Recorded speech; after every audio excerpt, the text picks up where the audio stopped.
Hey there, welcome to my first proper YouTube race video.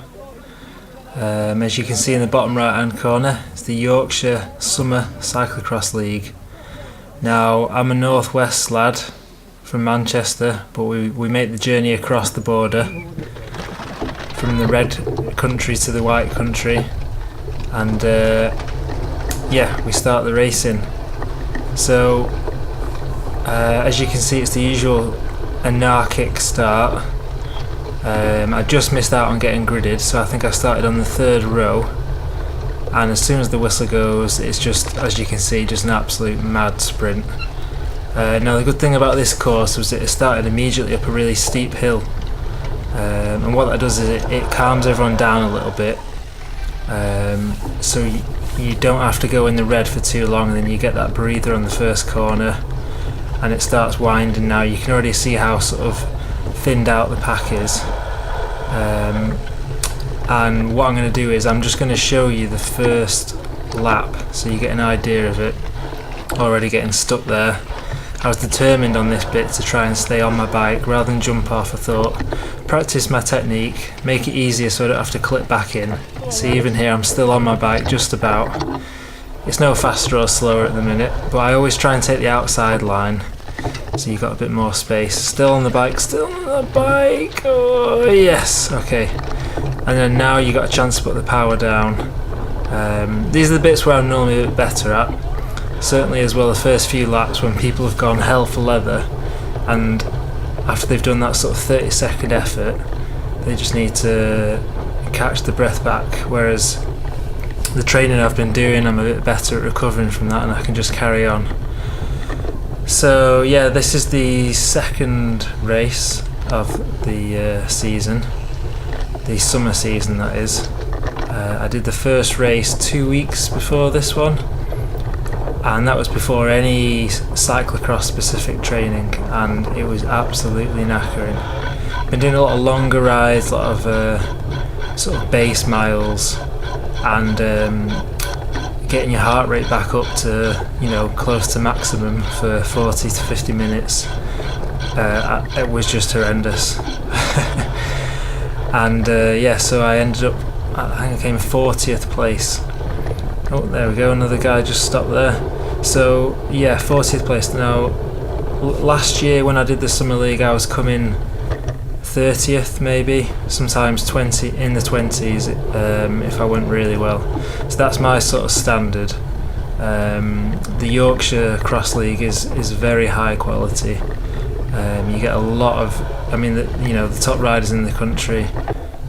Last year we had the national champion who was, winning the races. We also had, I think it was the 45 to 50 world champ as well. He's also in this race.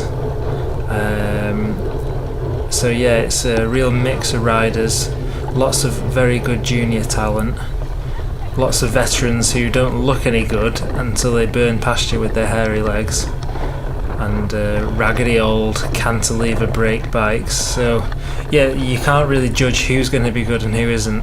Similarly, you'll see someone in a skin suit, thin as hell, looking very pro, and they're just dying. There's another guy with a mechanical there. This was a very bumpy course.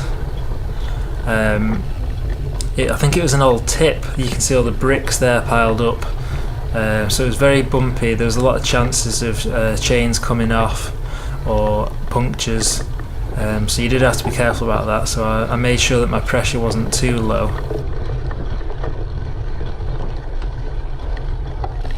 It was a fun course, it wasn't too technical, all the corners are quite wide, as you can see so far. Yeah, there's a tiny bit of running. Yeah, so it was a good race here. I'll just cut right in here. A lot of people taking the corners with far too much help. Yeah, so that's lovely little jumpy bit there. That was always good fun. A lot of people deciding to dismount there, which was totally not worth it at all. Yeah, so things are starting to thin out a little bit now, as you can see. First lap I always like to leave a bit of a gap between me and the guy in front, because you're never sure of their ability. There's no point in trying to stick right on the wheel, because we're only going, what, 10 miles an hour?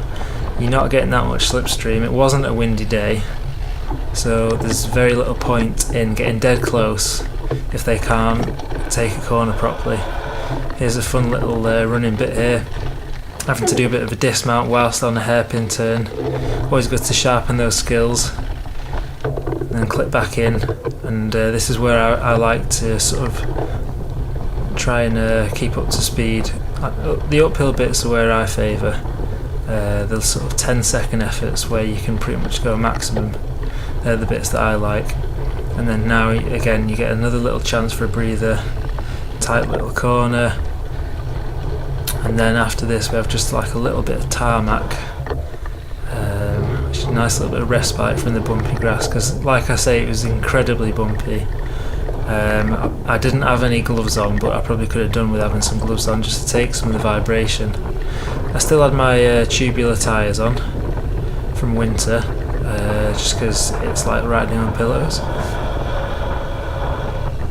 Yeah, so here we are now, we're just coming up this steep hill, and this is the beginning of the second lap now.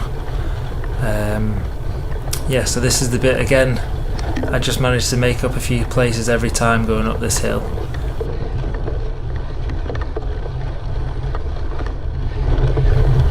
Okay, skipping forward to the second or third lap I think.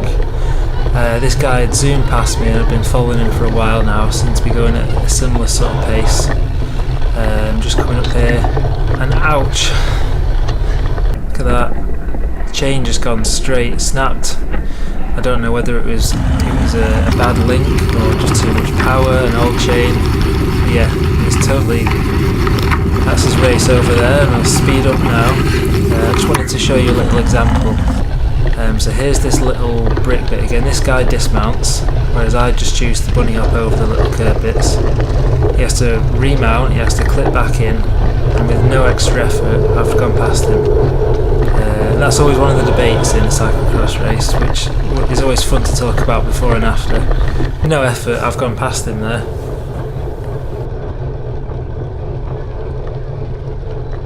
That's the finishing straight, going up that steep bit. One lap later again. It's always fun to attack. Here comes a guy, one of the only guys to overtake me. He makes the move around the outside. He's obviously gunned it up that hill to just get in front of me. We're lapping a rider, and I'm still feeling good at this point, so I know that it's not too much of an ask to stick with this guy on his lovely open frame.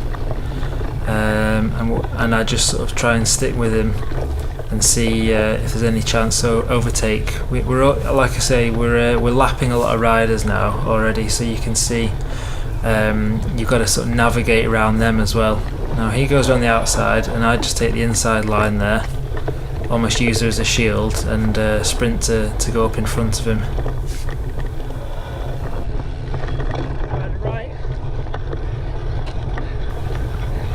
Here we are back at the start again. It's this steep hill. I always make sure to have a breather going down beforehand, and then really go for it at the top. Matching this guy, overtaking lots of people, and yeah, I was able to make time on most riders going up that hill, which was always good. Foot out, and then I choose to attack again there.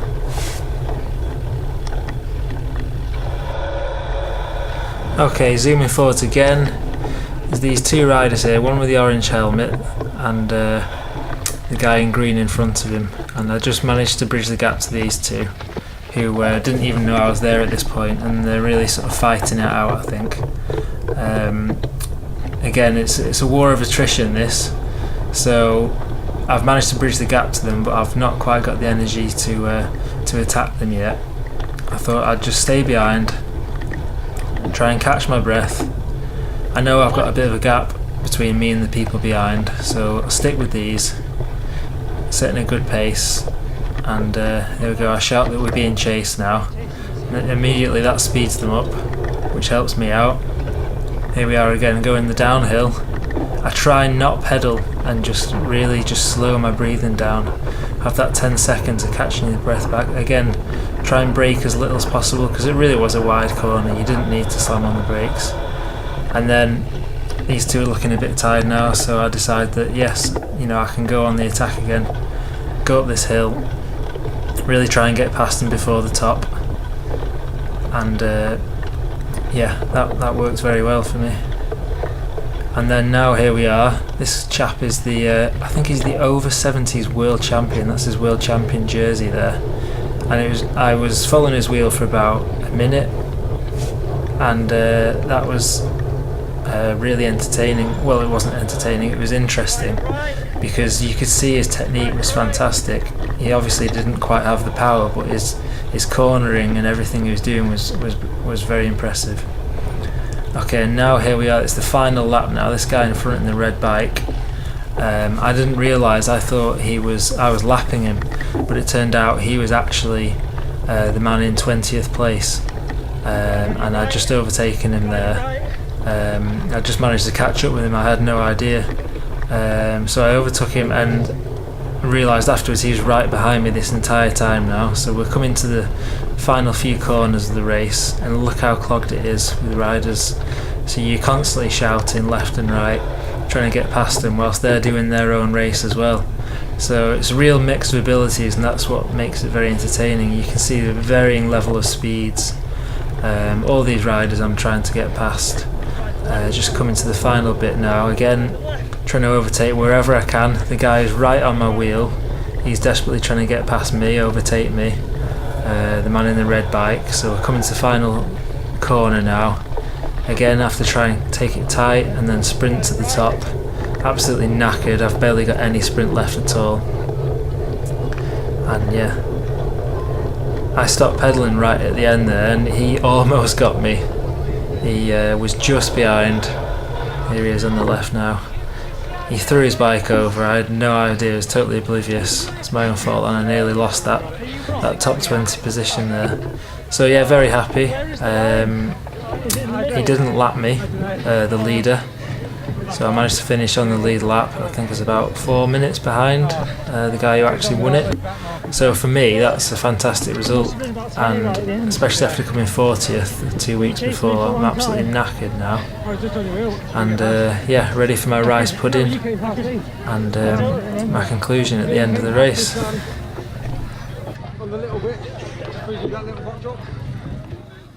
Oh, right, just finished round 2. That was a lot better, a lot harder. I made sure that I didn't go as hard at the start. I didn't sprint. I got a good start, maybe in the top 20, and I just didn't go mad. Just stayed calm, and then I had the pleasure of picking people off all race, which is so much better than going mad at the start, dying and having everyone attack you. So I won my sprint finish at the end as well, and I didn't fall off.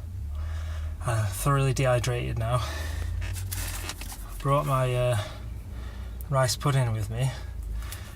Perfect recovery. And I forgot my tin opener.